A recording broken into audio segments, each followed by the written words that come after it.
Había una vez un libro que prometía el fin del mundo, y la humanidad, en lugar de estremecerse ante su belleza simbólica, se limitó a temblar ante su terror literal. Durante siglos, las páginas del Apocalipsis fueron leídas como un prontuario de catástrofes, un catálogo de horrores divinos destinados a castigar a los pecadores, a hundir ciudades, a abrir cielos ensangrentados y a desatar dragones sobre la tierra. Pero, ¿y si todo eso fuera apenas el velo, tras el cual se ocultaba una verdad mucho más incómoda? ¿Y si el Apocalipsis nunca fue un libro sobre el fin, sino sobre el despertar? ¿Y si la destrucción que anuncia no era la del mundo, sino la de las ilusiones que la humanidad tejió para no enfrentarse a sí misma? Estas preguntas, que rondan como sombras entre las líneas de aquel texto antiguo, fueron las que Baruch Spinoza se atrevió a formular cuando el mundo aún se aferraba con uñas y dientes a la certeza de que Dios era un juez implacable y el futuro un campo de batalla apocalíptico.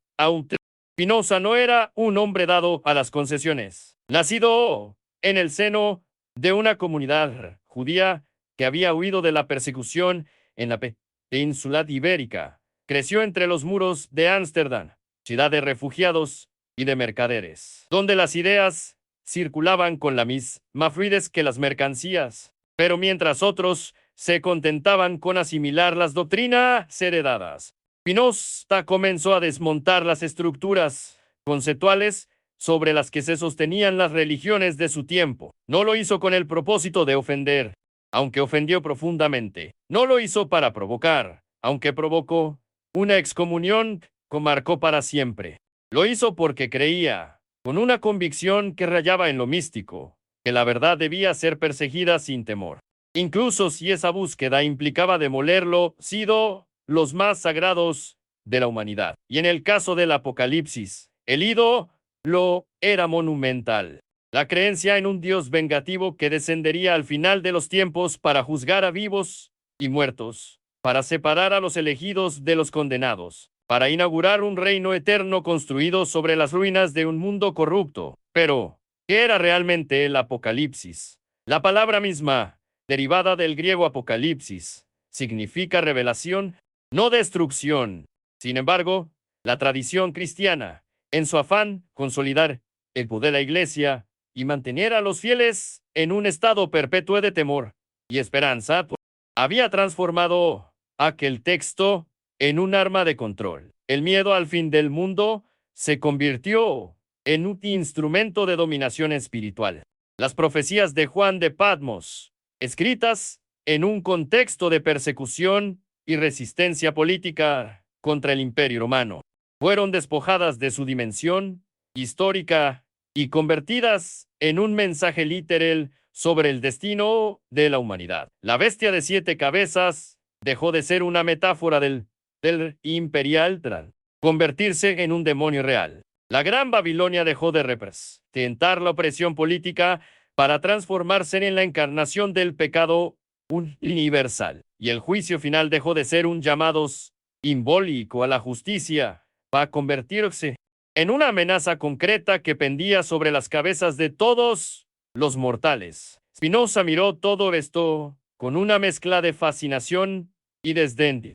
Fascinación porque comprendía el poder que los símbolos ejercen sobre la mente humana. Desdén porque veía en esa manipulación una traición a la dignidad del pensamiento. Para él, el Apocalipsis no era un texto que debiera ser temido, sino comprendido. No era una amenaza, sino una invitación. No era el fin del mundo, sino el principio de una nueva forma de ver.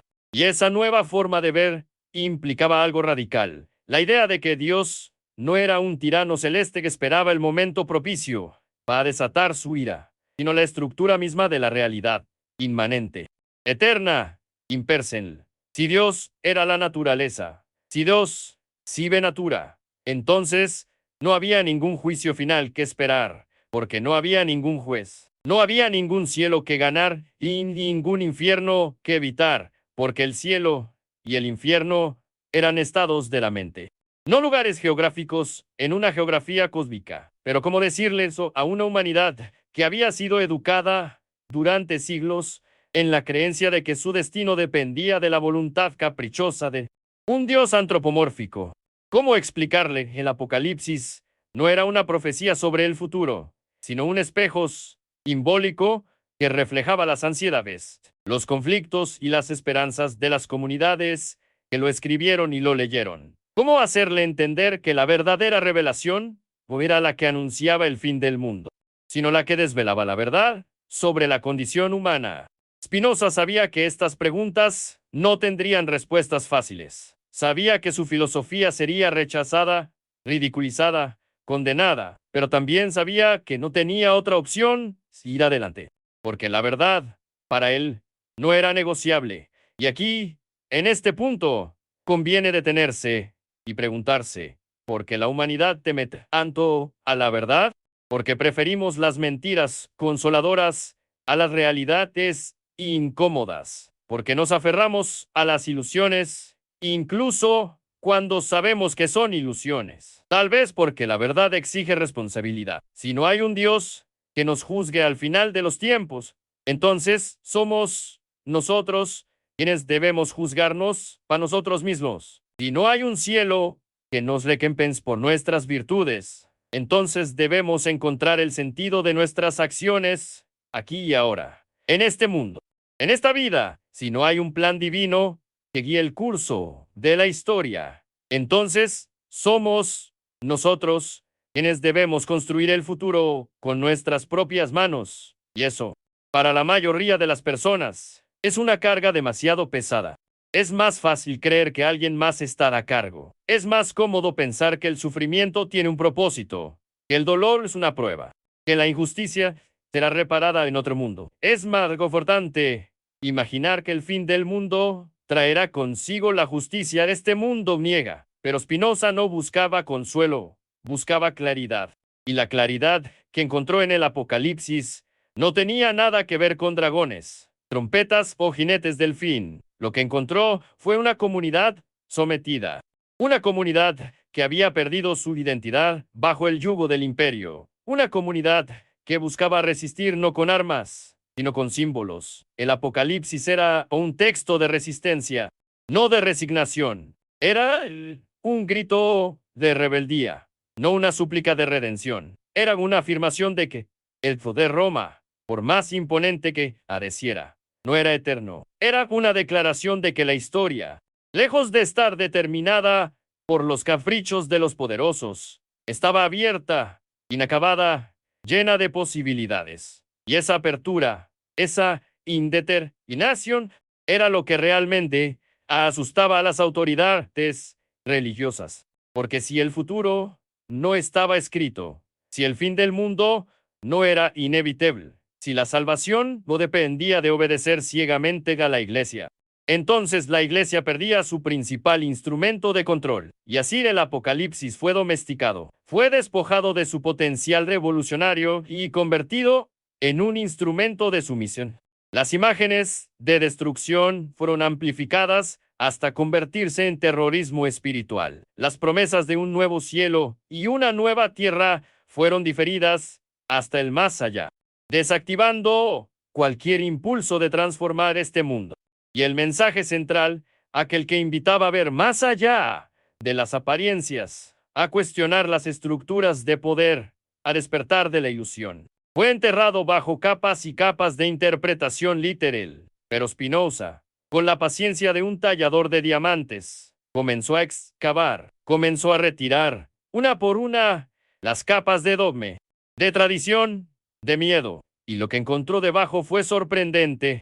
Un texto que no hablaba del fin, sino del principio. Un texto que no amenazaba con la destrucción, sino que prometía el despertar. Un texto que no era una profecía sobre el futuro, sino una clave para entender el presente, porque eso era el Apocalipsis en su esencia. Una clave para descifrar los mecanismos del poder, para comprender cómo los imperios se sostienen sobre el miedo, para ver cómo las religiones se vuelven cómplices de la opresión cuando renuncian a cuestionar. Y esa clave, pensaba Spinoza, era necesaria no solo para entender el pasado, sino para enfrentar el presente.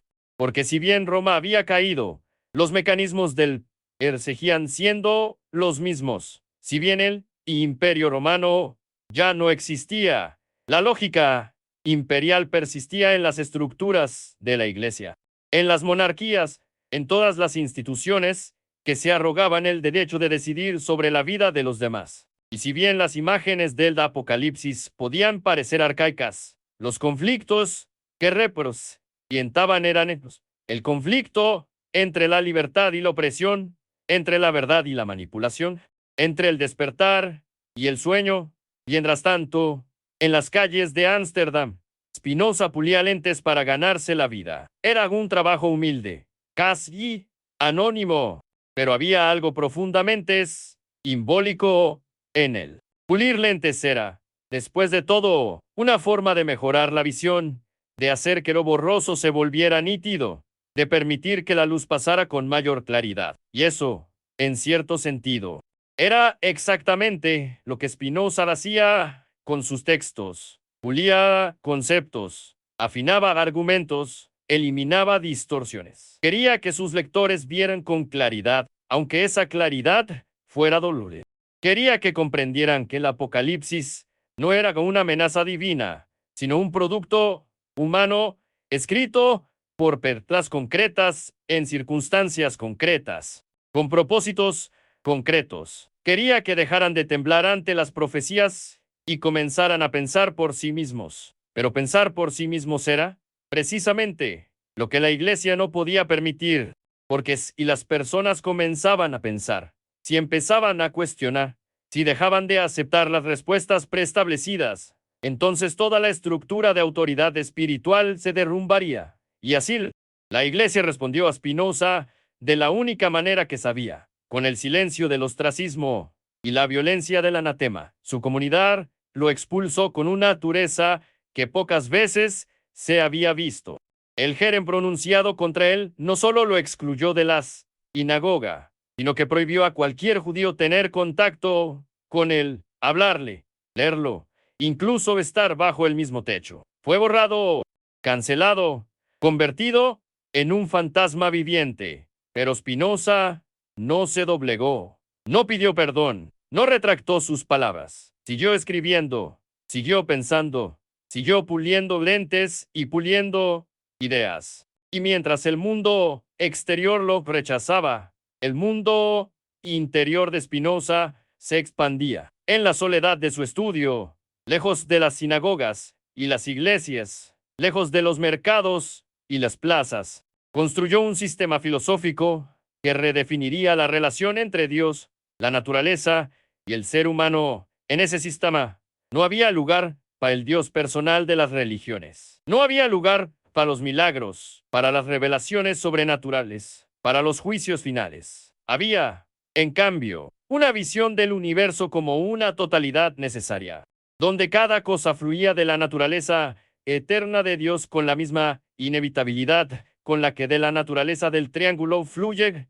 Los ángulos sumen 180 grados. En ese universo, el libre albedrío era una ilusión, la providencia, un mito, el bien y el mal, construcciones humanas, y el apocalipsis, lejos de ser una profecía sobre el fin del mundo, era una metáfora sobre el fin de la ignorancia, porque eso era lo que realmente estaba en juego en el apocalipsis. La ignorancia funde símbolos con realidades. La ignorancia que toma literalmente lo que debería entenderse metafóricamente. La ignorancia se aferra a las certezas cuando debería abrirse a las preguntas. Y esa ignorancia, advertía Spinoza, no era inocente, era peligrosa. Era la raíz de la superstición, de la intolerancia, de la violencia. Era lo que permitía que los líderes religiosos manipularan a las masas, que los gobernantes justificaran la opresión, que las comunidades se desgarraran en conflictos sectarios. Y mientras la ignorancia reinara, el apocalipsis seguiría siendo malinterpretado, seguiría siendo utilizado como arma, seguiría alimentando el miedo en lugar de inspirar el despertar. Pero, ¿qué significa despertar en el sentido spinoziano? No significa alcanzar la iluminación mística ni experimentar una revelación sobrenatural. Significa simplemente ver las cosas tal como son. Significa liberarse de las ilusiones que nos impiden comprender de realidad. Significa aceptar que el universo no fue creado para nosotros, que no hay ningún propósito cósmico que justifique nuestra existencia, que no hay ningún juez divino que nos recompense, nos castigue. Y, sin embargo, esa aceptación conduce a la desesperación, conduce, por el contrario, a una forma más profunda de libertad, porque y no hay un plan divino que seguir. Entonces, somos libres de crear nuestro propio sentido. Si no hay un destino preestablecido, entonces somos libres de elegir nuestro camino. Si no hay un juicio final, temer, entonces somos libres de vivir plenamente y ahora. Y aquí, en este momento, quisiera invitar a quienes están siguiendo estas palabras, a quienes han llegado hasta este punto en la narración, a detenerse por un instante y compartir algo. ¿Desde qué país, desde qué ciudad están escuchando esto? ¿Y qué hora marca el reloj en su lugar del mundo en este preciso momento? Porque aunque las ideas que estamos explorando fueron formuladas hace siglos, en una ciudad de Europa, en un tiempo que parece lejano, la verdad es que estas preguntas siguen vivas, siguen resonando en cada rincón del planeta, en cada momento del día. Y tal vez, si compartimos este video con alguien cercano, con un amigo que también busca respuestas, con alguien que también se pregunta por el sentido de todo esto, estaremos contribuyendo a que esta búsqueda no sea solitaria, a que el despertar no sea individual, sino colectivo. Y en ese compartir, en ese gesto simple de pasar adelante una idea, tal vez lleguen bendiciones inesperadas a nuestras familias, no porque un Dios externo las otorgue, sino porque la generosidad del pensamiento tiene una forma de multiplicarse, de generar nuevas conexiones, nuevos entendimientos, nuevas posibilidades de ser. Spinoza creía en esa multiplicación, creía que las ideas, cuando son verdaderas, tienen una fuerza propia. No necesitan ser impuestas por la autoridad. No necesitan ser defendidas con violencia. Se propagan por sí mismas, de mente en mente, de generación en generación, como la luz que atraviesa los lentes pulidos. Y el Apocalipsis, entendido correctamente, era una de esas ideas, no como profecía de destrucción, sino como llamado al despertar, no como amenaza de un Dios iracundo, sino como invitación ver más allá de las apariencias, no como fin del mundo, sino como fin de la ilusión. Pero para que fino ocurriera, para que la ilusión se disolviera, era necesario cuestionar todo esto. Era necesario preguntar no solo qué dice el texto del Apocalipsis, sino quién lo escribió, cuándo, por qué, para quién. Era necesario investigar el contexto histórico, las circunstancias políticas, las dinámicas sociales que dieron origen a esas visiones de bestias y ángeles, de sellos y trompetas, de jinetes y dragones. Y cuando Spinoza hizo esas preguntas, cuando aplicó el mismo rigor crítico al Apocalipsis que a cualquier otro texto, lo que encontró fue fascinante. Encontró que el autor del Apocalipsis, Juan de Patmos, no era un profeta inspirado por Dios, sino un escritor hábil que utilizaba un lenguaje simbólico para comunicar un mensaje político. Encontró que las imágenes del texto no eran aleatorias, sino que estaban cargadas de referencias al Antiguo Testamento, a la mitología judía, a las expectativas mesiánicas de su tiempo. Encontró que la bestia de 7 cabezas no era un demonio abstracto, sino una representación de Roma y sus emperadores. Encontró que la Gran Babilonia no era una ciudad del pecado universal, sino Jerusalén destruida o Roma misma, dependiendo de cómo se leyera el símbolo. Encontró, en suma, que el Apocalipsis era un texto profundamente humano, nacido de la necesidad de resistir, de la esperanza de liberación, del deseo de justicia. Y esa humanidad del texto, lejos de disminuir su valor, lo hacía más relevante, porque si el Apocalipsis era producto de seres humanos que enfrentaban la opresión, entonces su mensaje no estaba limitado a un momento histórico específico. Era un mensaje que podía resonar en cualquier época, en cualquier lugar donde hubiera opresión, donde hubiera injusticia, donde hubiera necesidad de resistir. Era un mensaje que invitaba a imaginar un mundo diferente, un mundo donde los poderosos fueran derrocados, donde los humildes fueran exaltados, donde la justicia prevaleciera. Y ese mensaje, pensaba Spinoza, no necesitaba ser literal para ser poderoso. No necesitaba ser una profecía sobre el futuro para ser transformador. Podía ser, y de hecho era, una visión simbólica que inspiraba a las personas a actuar en el presente. Pero la iglesia no quería que las personas actuaran en el presente. Quería que esperaran, quería que se resignaran. Haría que aceptaran el orden establecido con la promesa de que, algún día, en un futuro distante, Dios arreglaría todo esto.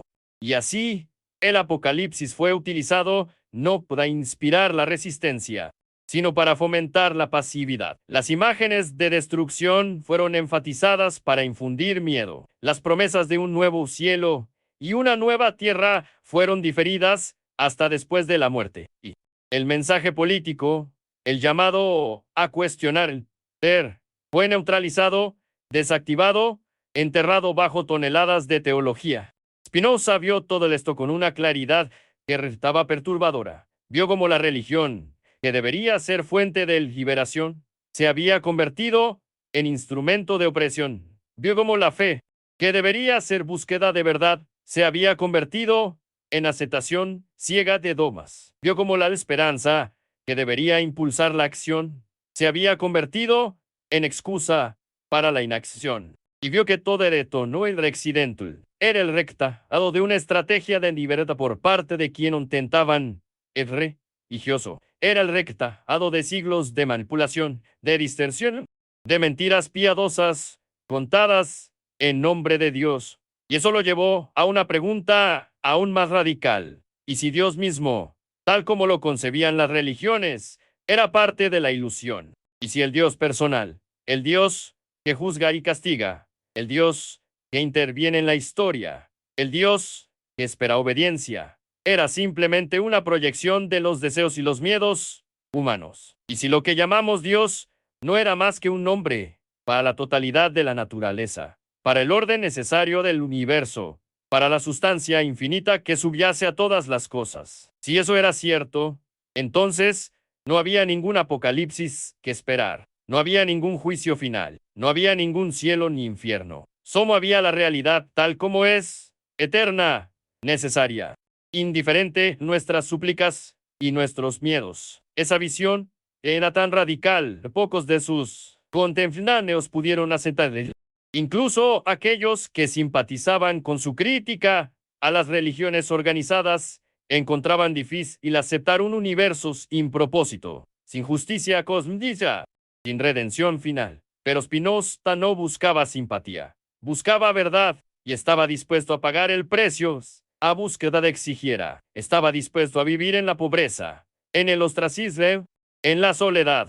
Estaba dispuesto a renunciar a todo con tal de no renunciar a la claridad de su pensamiento. Y esa claridad, esa lucidez implacable, es lo que hace que Spinoza siga siendo relevante hoy, siglos después de su muerte. Porque aunque el mundo ha cambiado, aunque los imperios han caído y las religiones se han transformado, las preguntas que Spinoza planteó siguen siendo urgentes. ¿Cómo distinguimos entre la verdad y la ilusión? ¿Cómo resistimos a las estructuras de poder que se disfrazan de autoridad divina?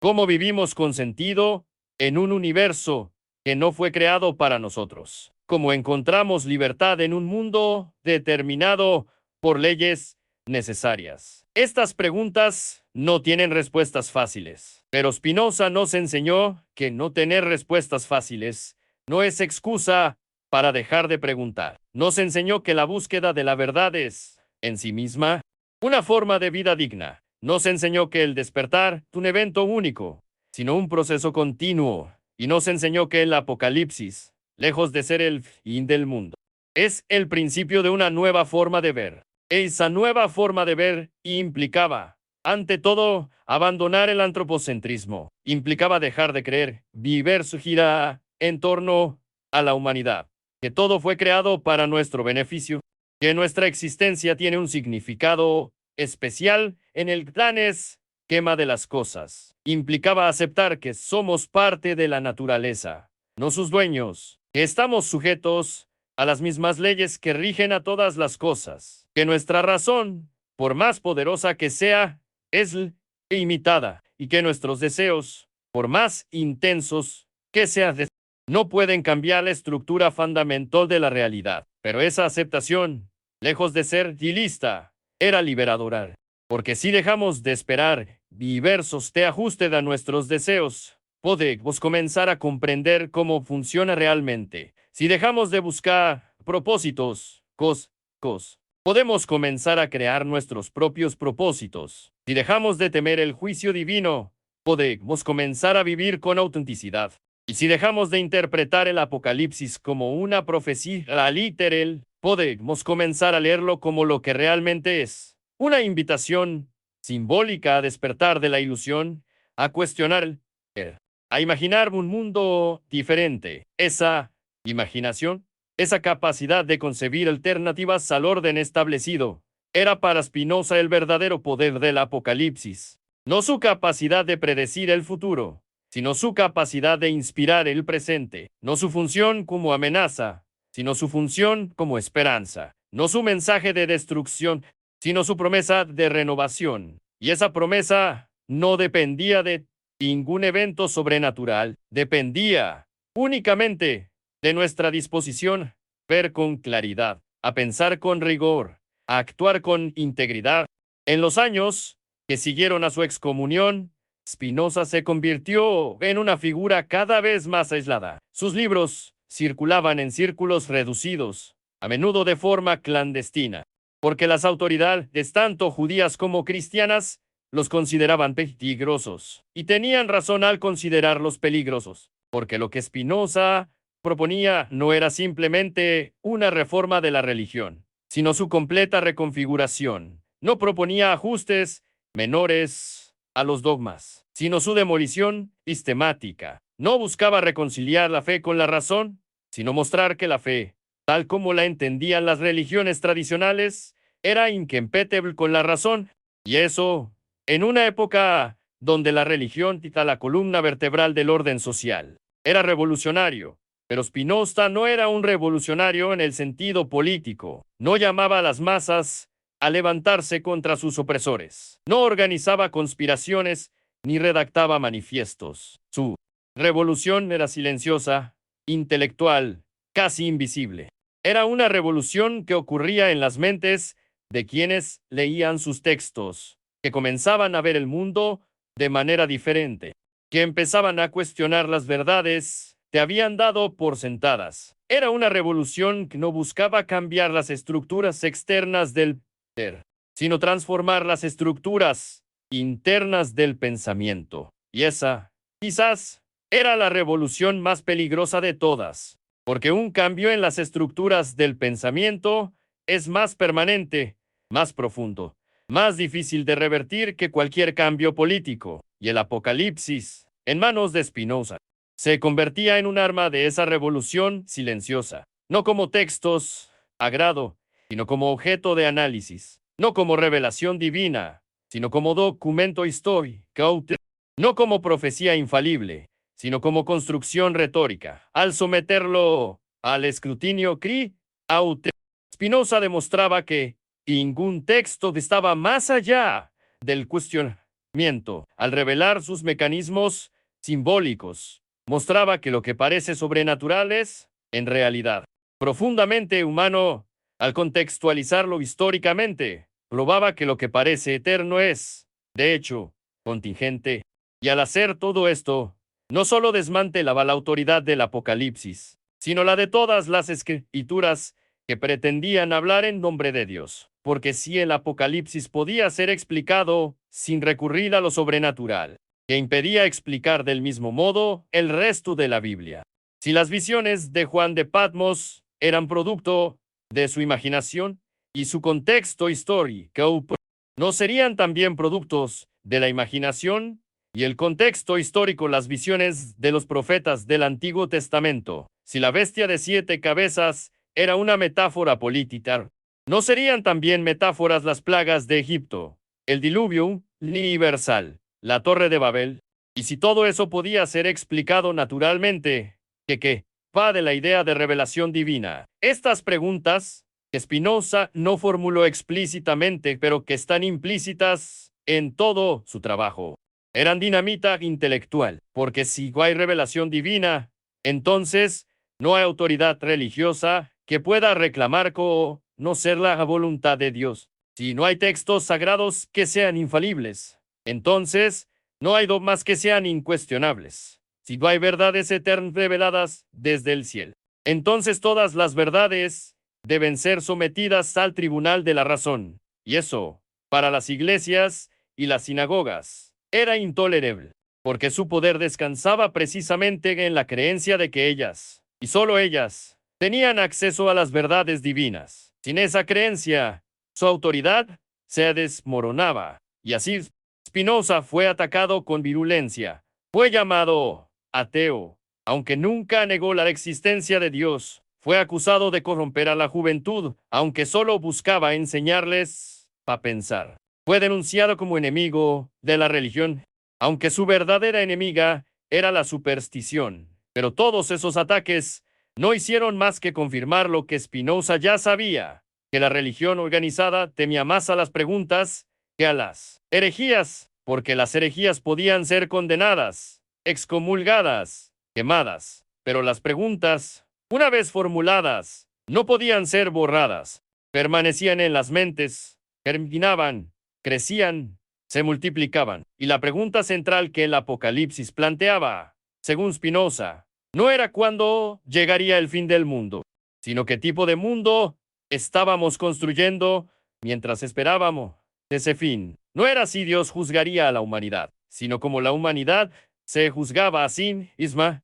No era si habría un cielo nuevo y una tierra nueva, sino si éramos capaces de imaginar formas nuevas de vivir aquí y ahora. Y esas preguntas, lejos de ser apocalípticas en el sentido destructivo, eran apocalípticas en el sentido revelador. Revelaban que el verdadero problema no era el futuro, sino el presente. Revelaban que el verdadero enemigo no era el diablo, sino la ignorancia.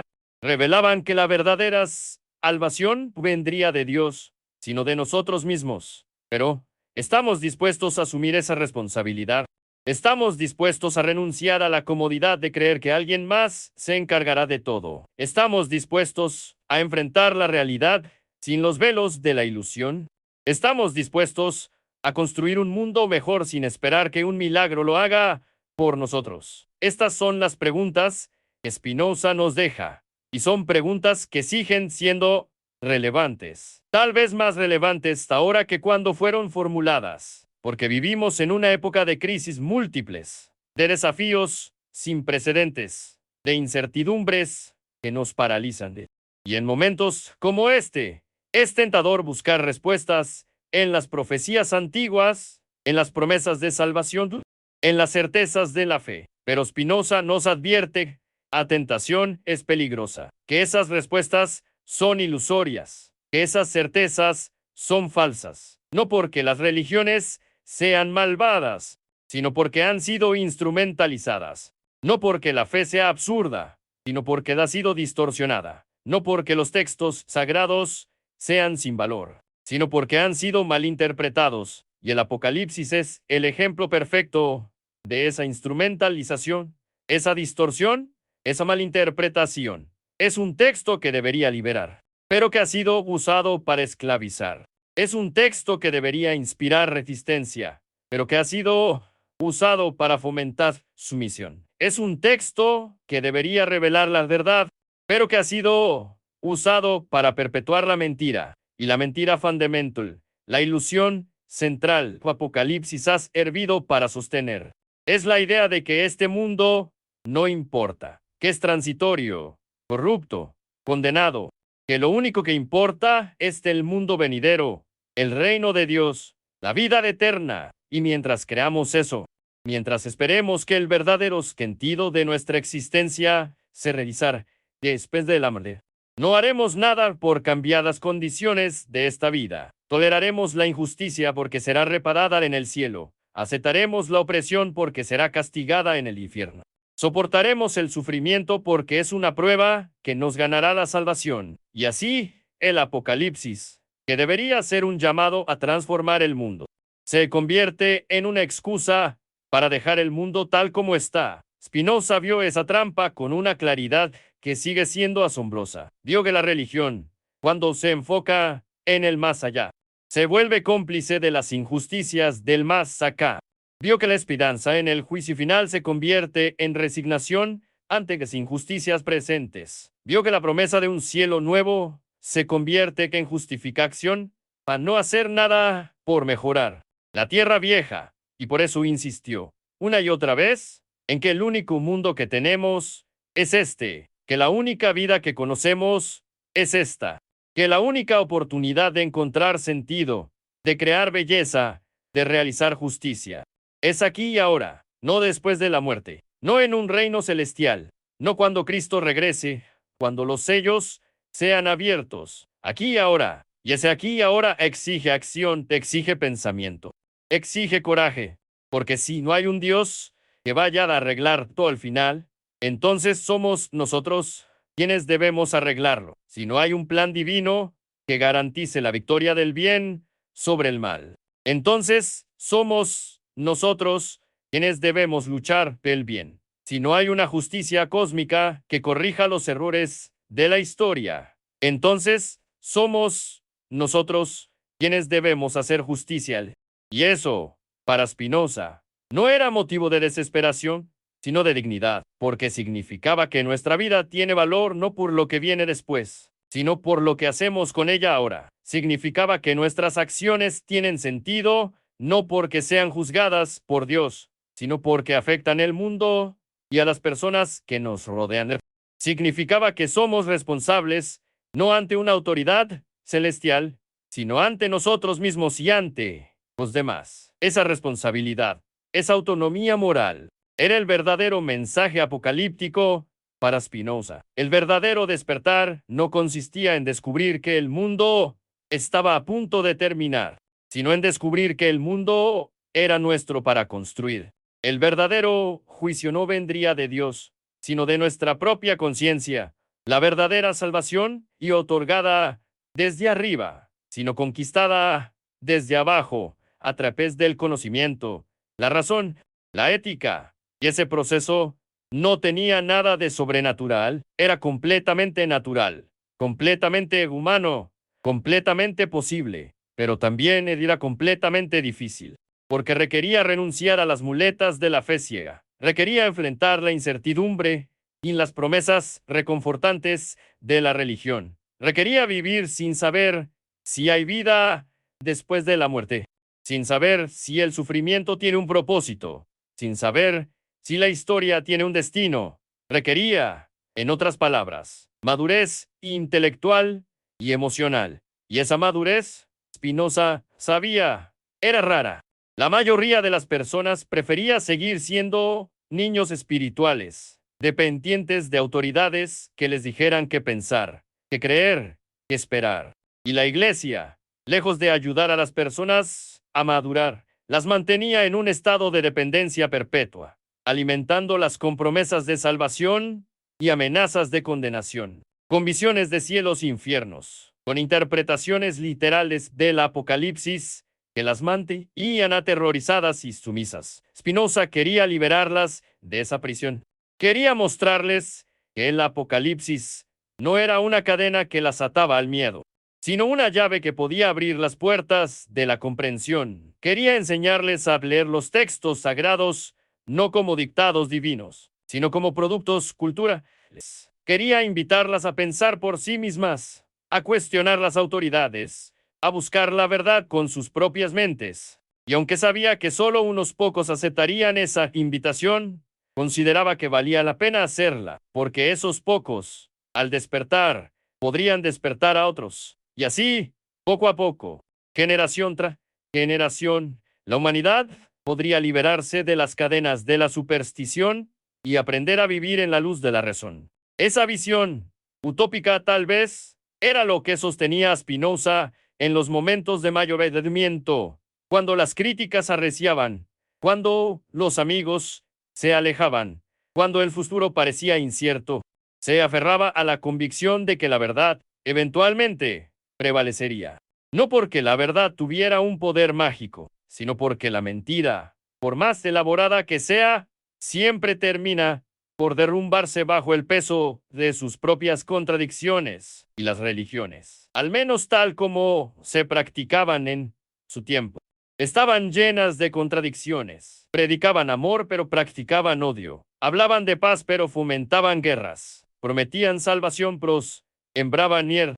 Reclamaban verdad, pero imponían dogmas. Y esas contradicciones, pensaba Spinoza, tarde o temprano serían evidentes para todos. Mientras tanto, él seguiría escribiendo, seguiría puliendo lentes y puliendo argumentos, seguiría desmantelando ilusiones y construyendo claridades. Seguiría siendo una voz solitaria en el desierto, pero una voz que no se callaría, porque creía, con una fe que no tenía nada de religiosa, pero todo de profunda, que el despertar era posible, que la humanidad no estaba condenada a la ignorancia, que el apocalipsis, lejos de ser el fin de todo, podía ser el principio de algo nuevo, algo mejor, algo más verdadero. Y en ese principio, en ese nuevo comienzo que el apocalipsis anunciaba, simbólicamente, no habría dragones ni bestias, no habría jinetes ni trompetas. Habría, simplemente, personas que han aprendido a ver con claridad, que han aprendido a pensar con rigor, que han aprendido a vivir con integridad. Personas que no necesitan que un Dios las juzgue porque se juzgan a sí mismas. Personas que no esperan que un milagro cambie el mundo porque saben que ellas mismas pueden cambiarlo. Personas que no temen al fin del mundo porque saben que el único fin que importa es el fin de la ilusión. Y cuando la ilusión termina, cuando las mentiras se desmoronan, cuando las supersticiones se disipan, lo que queda no es la nada, es la realidad.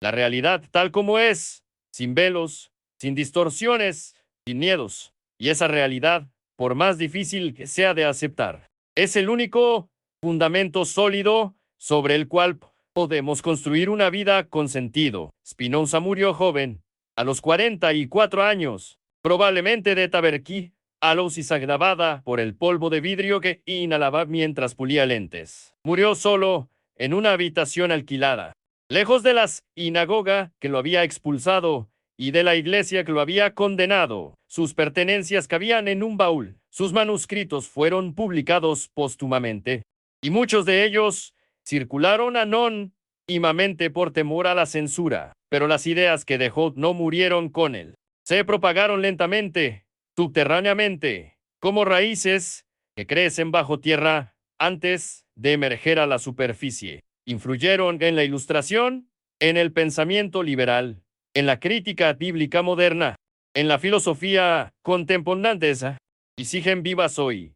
Cada vez que alguien cuestiona una autoridad religiosa, cada vez que alguien somete un texto sagrado al análisis crítico, cada vez que alguien se atreve a pensar que el Apocalipsis no es una profecía literal, sino un símbolo de algo mucho más profundo, porque al final, la pregunta que el Apocalipsis plantea no es cuándo llegará el fin del mundo, es qué significa vivir como si el mundo no fuera a terminar, como si dependiera de nosotros construir el futuro, como si la verdad importara más que las ilusiones reconfortantes. Y esa pregunta, esa invitación al despertar, es tan relevante como lo fue en el siglo I, cuando Juan de Patmos escribió sus visiones, o en el siglo XVII, cuando Spinoza las reinterpretó.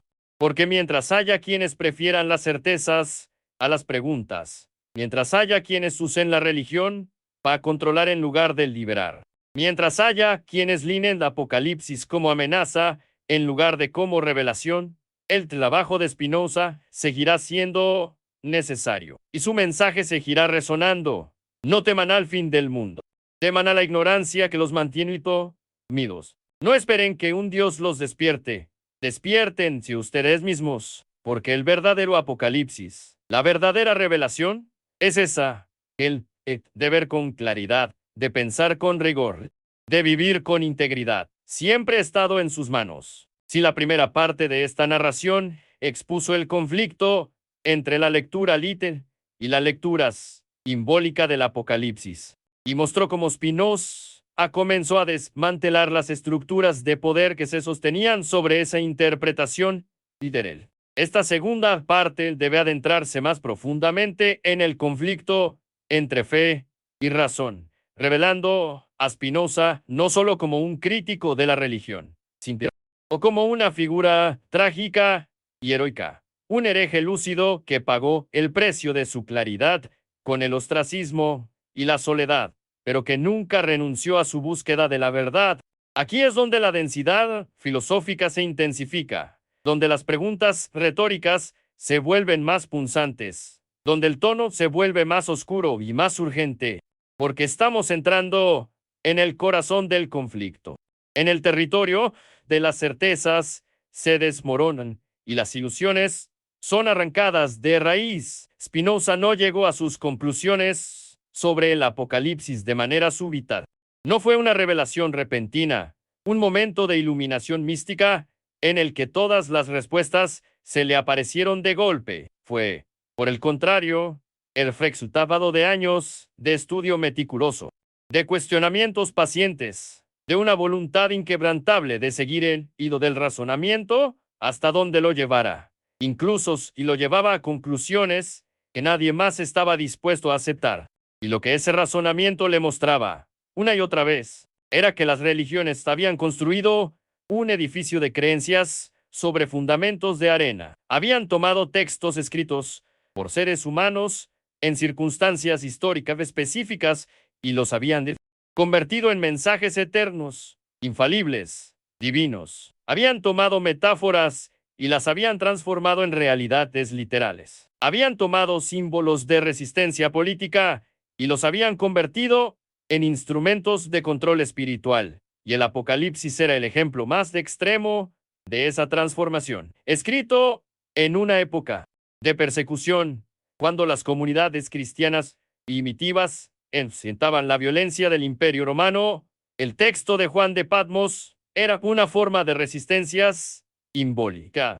Las imágenes de destrucción que contenía no eran predicciones sobre el fin del mundo, sino expresiones de una esperanza desesperada, la esperanza de que el de Roma, que parecía invencible, sería eventualmente derrotado. La bestia de 7 cabezas era Roma, los 7 reyes eran los emperadores. La gran Babilonia era la ciudad que había destruido Jerusalén. Y el juicio final era un evento cósmico futuro, sino una fantasía compensatoria, una forma de imaginar que la justicia, ausente en el presente, se realizaría en algún momento, aunque fuera en un plano simbólico escatológico, pero con el paso de los siglos, ese contexto se perdió. Las comunidades cristianas dejaron de ser perseguidas y se convirtieron, ellas mismas, en perseguidoras. El cristianismo dejó de ser una religión marginal y se convirtió en la religión oficial del imperio. Y el Apocalipsis, que había sido un texto de resistencia contra el poder imperial, fue reinterpretado como un texto de sumisión del eclesiástico. Las imágenes de destrucción ya no representaban la caída de Roma, sino la caída de cualquiera que desafiara la autoridad de la iglesia. El juicio final ya no era como una fantasía de justicia para los oprimidos, sino una amenaza concreta para mantener a los fieles en línea. Y la promesa de un cielo nuevo y una tierra nueva ya no era un llamado a transformar este mundo, sino una invitación a renunciar a él, a aceptar sus injusticias como parte del plan divino. Spinoza vio esa inversión con horror y fascinación. Horror porque comprendía las consecuencias humanas de esa manipulación. ¿Cuántas vidas habían sido arruinadas por el miedo al infierno?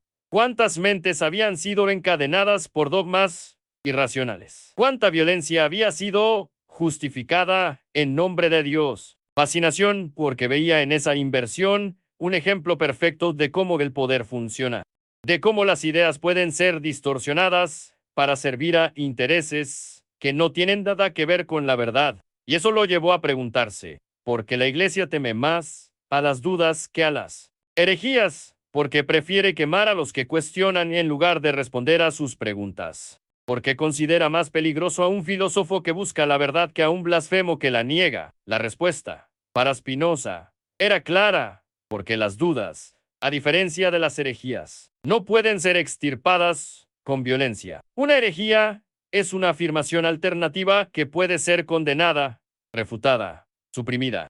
Pero una duda es una ausencia, un vacío, una pregunta que puede matar porque no tiene cuerpo. Y las preguntas, una vez formuladas, tienen una forma de reproducirse. Una persona que duda puede contagiar la duda a otra, y esa otra, hasta que toda la estructura de certezas sobre la que se sostiene la autoridad religiosa comienza a tambalearse. Por eso la iglesia no podía tolerar a Spinoza. No porque negara a Dios, sino porque enseñaba a las personas a pensar por sí mismas. No porque atacara a la Biblia, sino porque mostraba cómo leerla críticamente. No porque destruyera la fe, sino porque redefinía la fe de una manera que hacía imposible la sumisión ciega. Y esa redefinición tan radical, para Spinoza, la fe no era la aceptación de dogmas, sino amor a la verdad. La fe no era obediencia a una autoridad externa, sino fidelidad a la razón interna. La fe no era creer sin evidencia, sino buscar comprender. Y desde esa perspectiva, las religiones tradicionales no promovían la fe, sino la superstición. No cultivaban el amor a Dios, sino el miedo a Dios. No ayudaban a las personas a alcanzar la beatitud, sino que las mantenían en un estado perpetuo de ansiedad espiritual. ¿Por qué? ¿Qué tipo de Dios es el que en las religiones? Un Dios que crea seres humanos imperfectos y luego los castiga por sus imperfecciones. Un Dios que exige adoración constante y se ofende cuando no la recibe. Un Dios que promete amor pero amenaza con tortura eterna.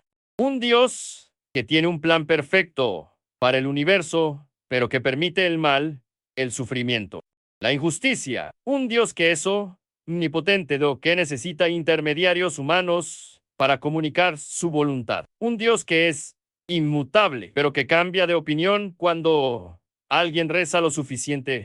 Un Dios, en suma, que no tiene nada de divino y todo de humano, demasiado humano.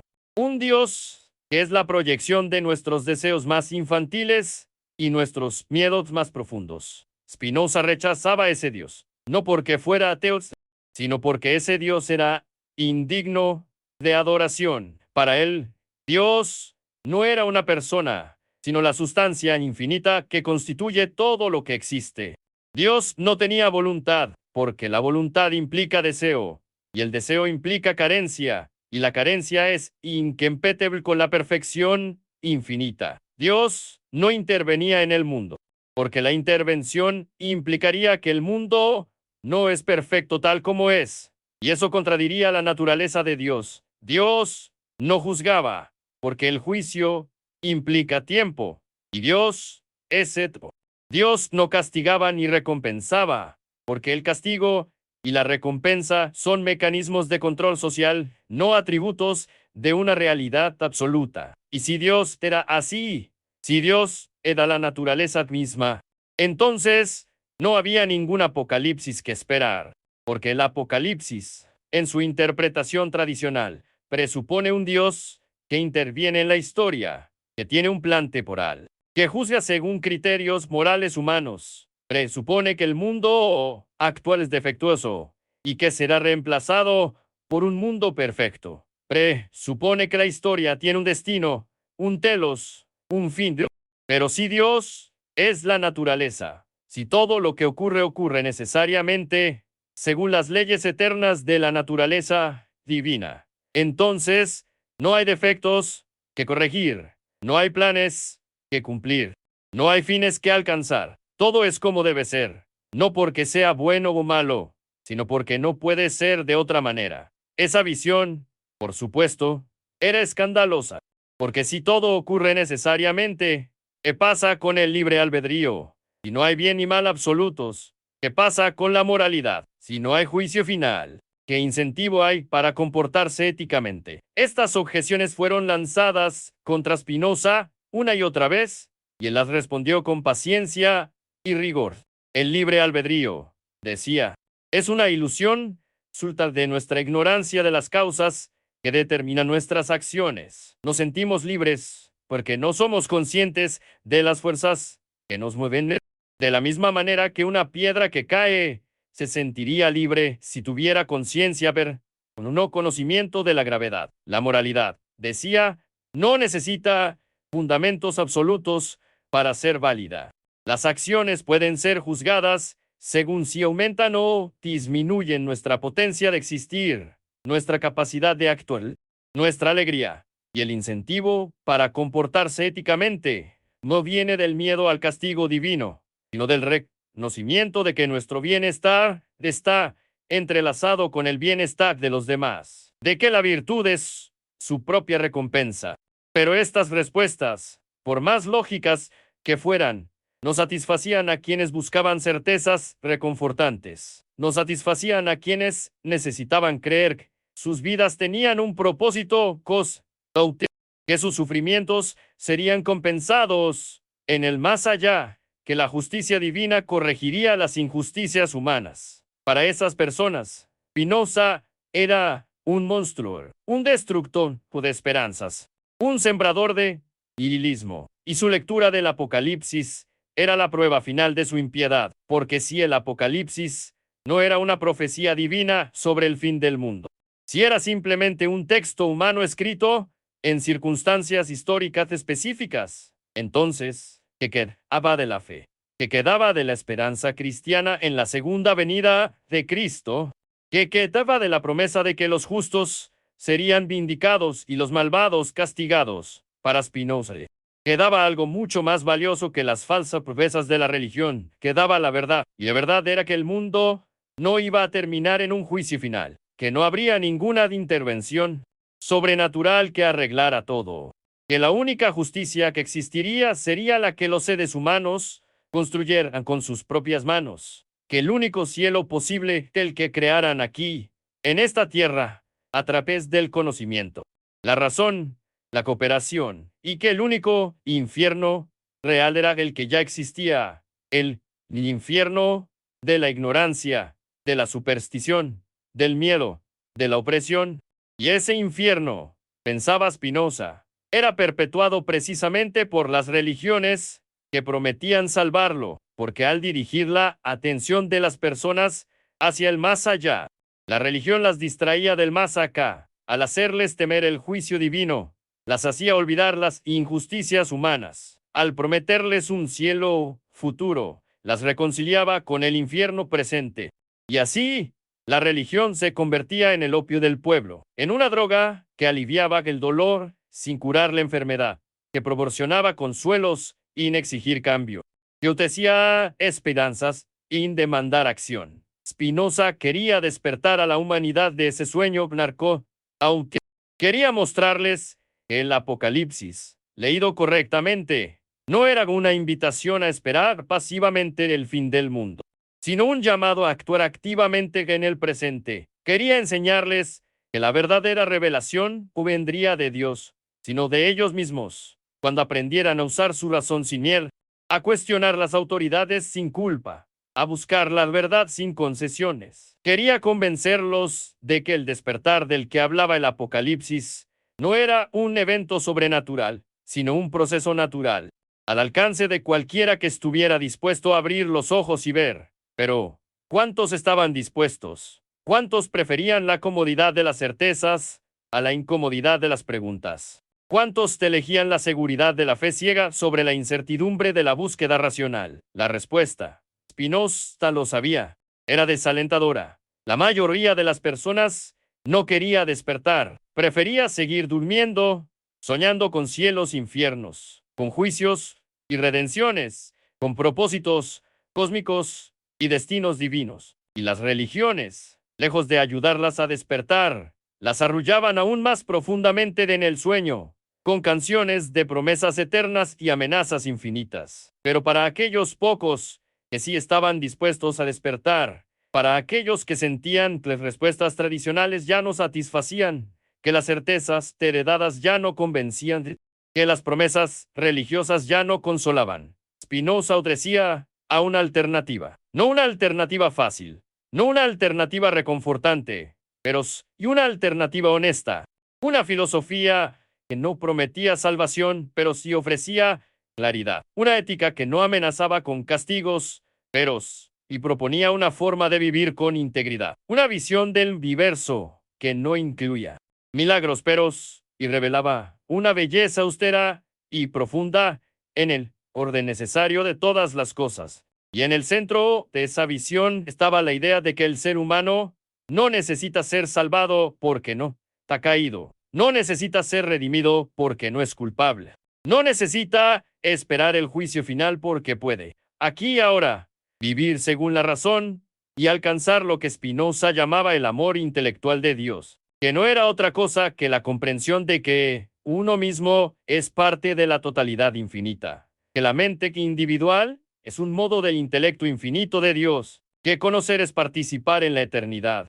Esa participación en la eternidad no era una promesa futura, sino una posibilidad presente. No requería morir primero, no dependía de la gracia divina, no necesitaba intermediarios eclesiásticos, era accesible a cualquiera que estuviera dispuesto a dedicar su vida al conocimiento, a la contemplación, a la comprensión de la naturaleza.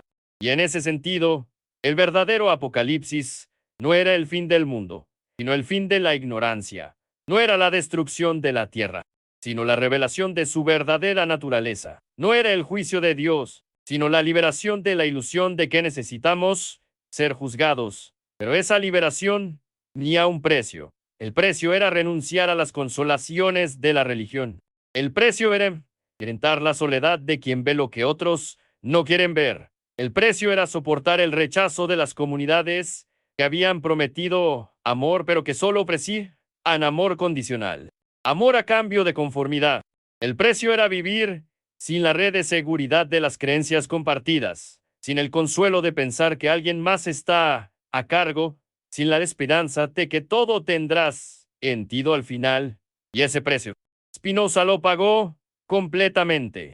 Lo pagó cuando fue expulsado de la sinagoga, cuando sus antiguos amigos cruzaban la calle para no saludarlo, cuando sus escritos circulaban en secreto porque publicarlos abiertamente hubiera significado la cárcel o algo peor. Pero hay algo que distingue a Spinoza de otros herejes, algo que lo hace único en la historia del pensamiento. Nunca buscó el martirio, no tenía ningún deseo de ser perseguido, no se regocijaba en su sufrimiento, no creía que el dolor lo hiciera más virtuoso o que la exclusión lo hiciera más puro. Simplemente, no podía renunciar a la verdad tal como él la entendía. No por orgullo, no por terquedad, sino porque renunciar a la verdad hubiera significado renunciar a sí mismo. Y eso, para Spinoza, era imposible, porque su búsqueda de la verdad no era algo externo a él, algo que pudiera dejar de lado cuando resultara inconveniente. Era constitutivo de su ser. Era su forma de existir en el mundo. Era, en el lenguaje de su propia filosofía, su conatus, su esfuerzo por persistir en su ser, por realizar su esencia. Y esa esencia, esa forma particular de ser que era Baruch Spinoza, se definía por la búsqueda implacable de claridad intelectual. No podía fingir creer lo que no creía. No podía aceptar respuestas que no les satisfacían. No podía someterse a autoridades que no podían justificar sus afirmaciones. Y por eso, cuando leyó del Apocalipsis, no pudo hacer lo que otras hacían, aceptar sin cuestionar que cada palabra de Dios, que sus profecías eran literalmente verdaderas, que su mensaje era claro y unívoco. En cambio, y solo que su naturaleza le exigía, preguntó, ¿quién escribió esto? ¿Cuándo? ¿Por qué? ¿Para quién? ¿Con qué propósito? ¿Qué significa realmente cada imagen, cada símbolo, cada número?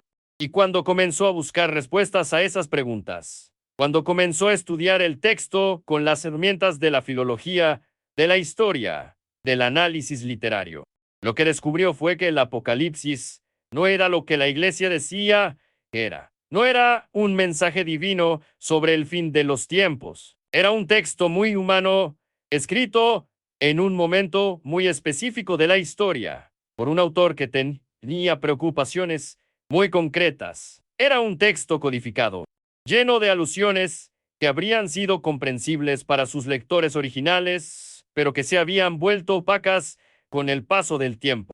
Era, en cierto sentido, una obra de propaganda, un texto diseñado para consolar a los perseguidos, para mantener viva la esperanza de resistencia, para afirmar que el poder romano, por más terrible que pareciera, no era eterno. Pero esa función histórica del texto había sido completamente olvidada. En su lugar, la Iglesia había construido una interpretación, servía a sus propios intereses. Había tomado un texto de resistencia contra el poder imperial y lo había convertido en un instrumento de control eclesiástico. Había tomado símbolos que representaban fuerzas políticas concretas y los había transformado en entidades metafísicas abstractas. Había tomado esperanzas de liberación terrena y las había sublimado en promesas de salvación celestial. Y en ese proceso, había vaciado el texto de su contenido original y lo había rellenado con significados que servían para mantener a los fieles obedientes, temerosos, pasivos, y qué tipo de Dios de esa lectura del Apocalipsis. Un Dios vengativo, caprichoso, aterrador, un Dios que espera pacientemente el momento de desatar su ira sobre la humanidad. Un Dios que ha preparado tormentos elaborados para los que no lo obedecen. Un Dios que divida a la humanidad en elegidos y condenados según criterios que nunca son del todo claros. Un Dios, en su mal, que se parece mucho más a un tirano humano que a una divinidad perfecta. Y ese Dios, pensaba Spinoza, no merecía ser adorado, porque adorar a un tirano, incluso si ese tirano es cósmico, es renunciar a la dignidad humana, es aceptar que el poder, por sí solo, justifica la obediencia, es admitir que el miedo es un fundamento legítimo para la religión. Pero Spinoza rechazaba esa idea con toda su fuerza. Pero el miedo era exactamente lo contrario de la religión verdadera. El miedo es lo que produce la superstición, no la fe. El miedo es lo que lleva a las personas a inventar dioses a su imagen y semejanza. Dios ves que castigan y recompensan según las expectativas humanas de justicia. El miedo es lo que hace que las personas busquen desesperadamente señales, presagios, profecías, porque no pueden soportar la incertidumbre de un universo que no les debe explicaciones. Y el Apocalipsis, en su interpretación literal, era el texto del miedo por excelencia. Era el texto que decía, teman, porque el fin está cerca. Teman, porque Dios está airado. Teman, porque serán juzgados. Teman, porque el castigo es eterno. Spinoza quería liberar a la humanidad de miedo. Quería mostrar que un apocalipsis no era una razón para temer, sino una oportunidad para comprender. Comprender cómo funcionan los mecanismos del poder. Comprender cómo los textos son manipulados. Comprender cómo las religiones se convierten en instrumentos de dominación cuando renuncian a la búsqueda honesta de la verdad. Y esa comprensión era, en sí misma, una forma de liberación, porque una vez que entiendes cómo funciona la manipulación, pierdes el poder afectarte. Una vez que ves las cuerdas que mueven las marionetas, el teatro deja de ser convincente. Pero ver esas cuerdas requiere una cierta valentía intelectual. Requiere estar dispuesto a cuestionar incluso las creencias más profundas, las más arraigadas, las más sagradas. Requiere aceptar que ves todo lo que te enseñaron era falso, o al menos distorsionado. Requieren tentar la posibilidad de que no hay ningún plan ningún propósito divino, ninguna justicia final.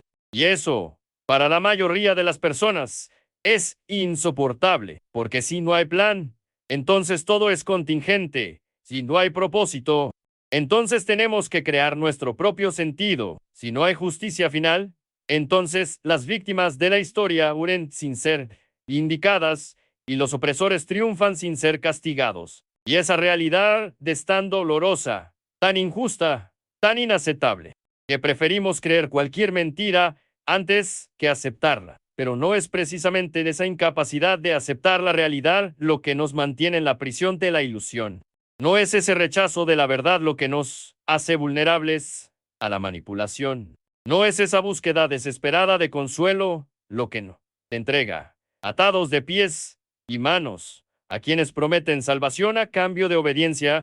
Spinoza creía que sí, creía que mientras no aceptáramos la realidad tal como es, mientras siguiéramos buscando refugio en las ilusiones religiosas, seguiríamos siendo esclavos, esclavos no de Dios, porque Dios, tal como Él lo entendía, no esclaviza a nadie, esclavos de nuestros propios miedos, de nuestras propias esperanzas infantiles, de nuestra propia incapacidad de madurar intelectualmente. Y el Apocalipsis, en su lectura correcta, era precisamente un llamado a esta madurez, no un llamado a temer el fin del mundo, sino un llamado a dejar de ser niños espirituales, no un llamado a esperar que Dios resuelva nuestros problemas, sino un llamado a resolverlos nosotros mismos, no un llamado a resignarse ante la injusticia con la muspicans, la corregida en el más allá, sino un llamado a luchar contra la injusticia aquí y ahora, porque eso era lo que el texto original decía, antes de ser distorsionado por siglos de interpretación interesada. Decía él, no se rindan, no acepten la opresión como inevitable, no crean que el poder de Roma es eterno, resistan, mantengan viva la esperanza, imaginen un mundo diferente y actúen en consecuencia. Pero la Iglesia no podía permitir esa lectura, porque una comunidad que resiste no es una comunidad obediente. Una comunidad que cuestiona el poder no es una comunidad sumisa. Una comunidad que imagina alternativas al orden establecido no es una comunidad fácil de controlar. Y por eso, el Apocalipsis tuvo que ser domesticado, neutralizado, convertido en algo inofensivo. Y la forma de hacerlo fue transformarlo de un texto sobre la resistencia presente en un texto sobre el juicio futuro. De un texto que decía, actúen ahora, en un texto que decía, esperen pacientemente. De un texto que empoderaba en un texto que paralizaba. Spinoza vio esa operación con una claridad que resulta casi dolorosa. Vio como un texto que debería liberar se convirtió en un texto que esclaviza. Vio como un mensaje de esperanza se convirtió en un mensaje de terror. Vio como una visión de transformación se convirtió en una justificación del statu quo. Y eso lo oye con no de rabia, porque Spinoza no era un hombre dado a la rabia, sino de una determinación tranquila y firme de exponer la verdad, cuales quiera que fueran las consecuencias, y las consecuencias fueron severas. Su excomunión no fue simplemente un acto habitual, fue un intento de borrar su existencia, de convertirlo en un no persona. El germen pronunciado contra él fue excepcionalmente duro, prohibiendo no solo el contacto directo con él, sino incluso estar bajo el mismo techo, leer sus escritos, pronunciar su nombre. Era como si la comunidad quisiera hacer que nunca hubiera existido, y en cierto sentido, lo lograron.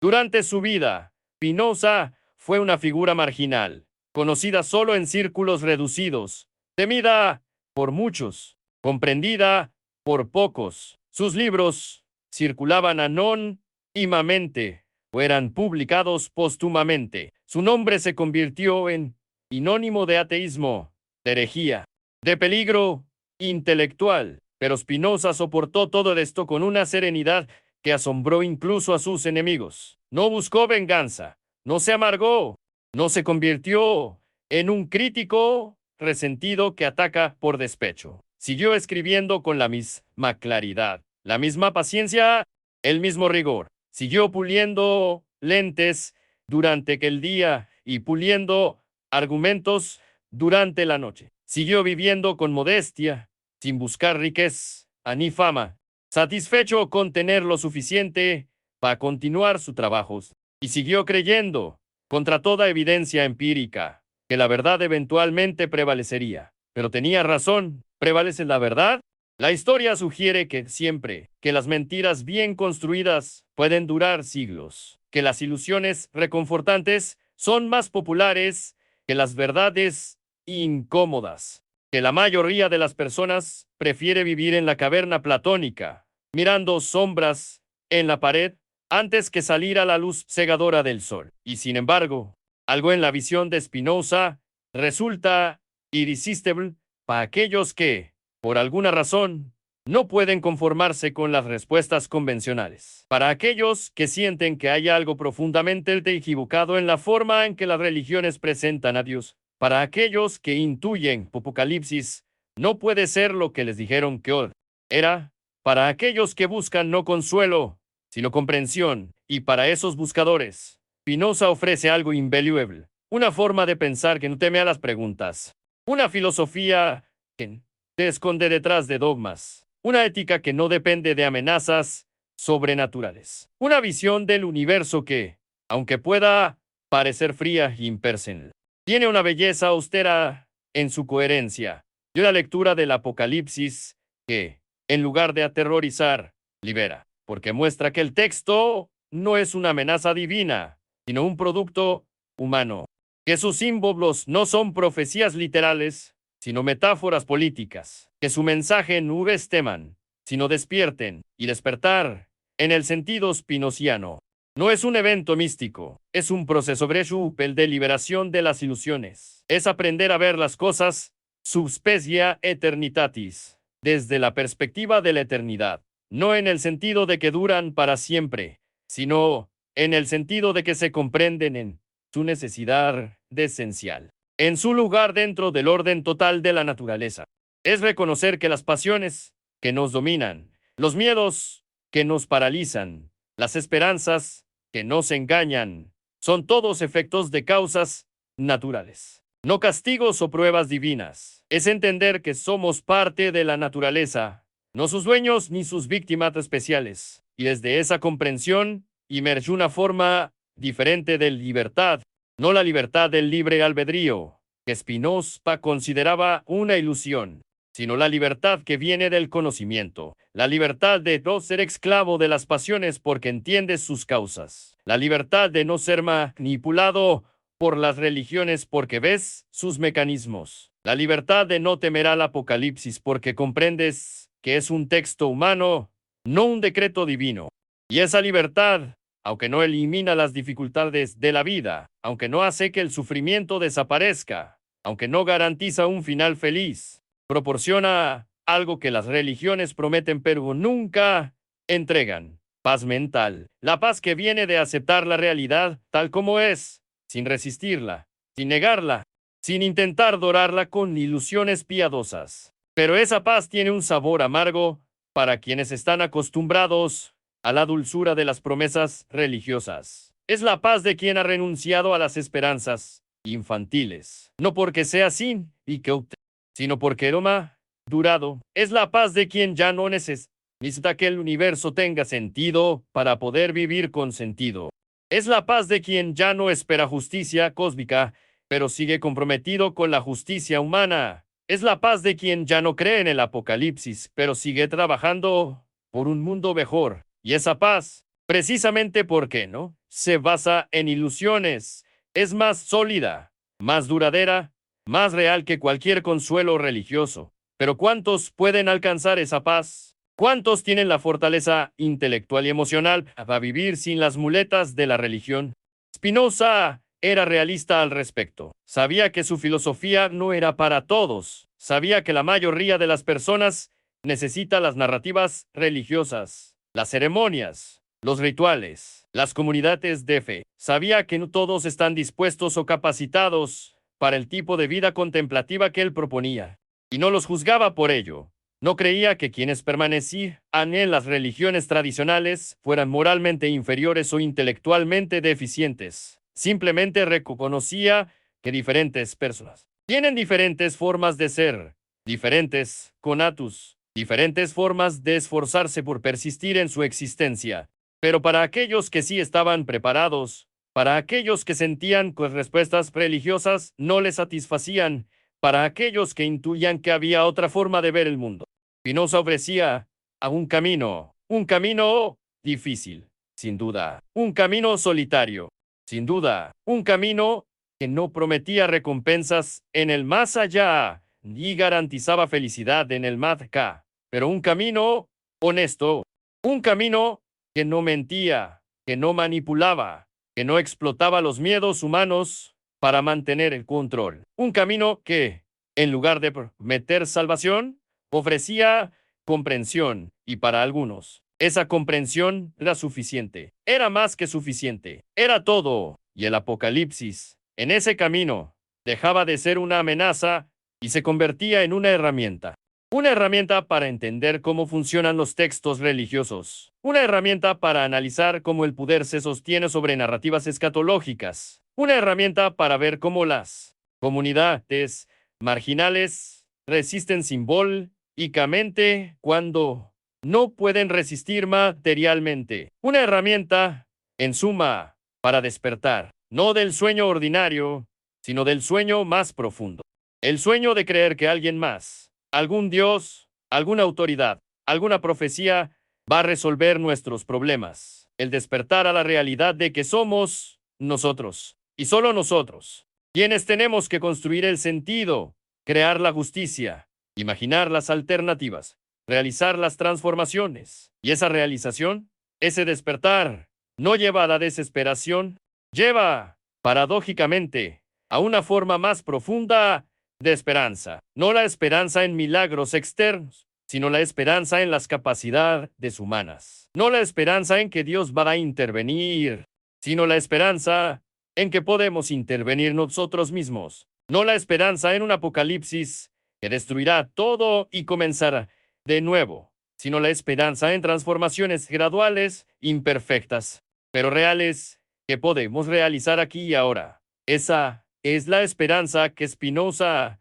encontró en el Apocalipsis una vez que lo liberó de sus cadenas interpretativas. Y esa es la esperanza que ofrece a quienes están dispuestos a leerlo con ojos nuevos. No una esperanza barata, no una esperanza que promete lo imposible, sino una esperanza modesta pero sólida, la esperanza de que la ignorancia puede ser vencida por el conocimiento, la esperanza de que la superstición puede ser sustituida por la razón, la esperanza de que las ilusiones, por más antiguas y arraigadas que sean, pueden ser disueltas por la claridad del pensamiento, la esperanza de que la humanidad, lentamente, dolorosamente, puede aprender a vivir sin las muletas de las religiones tradicionales y descubrir que no solo puede caminar, sino correr, volar, crear mundos nuevos con sus propias manos y sus propias mentes. Pero esa creación requiere primero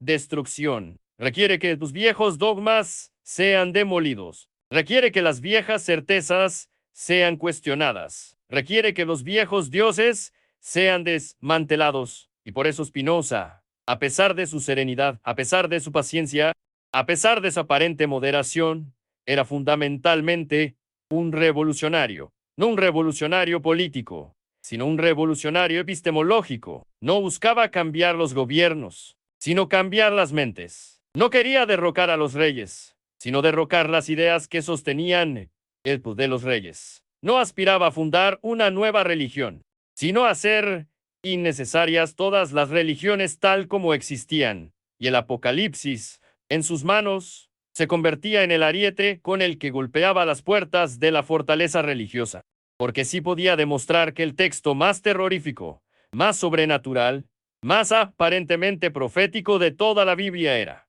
en realidad, un texto humano, histórico, político, auténtico.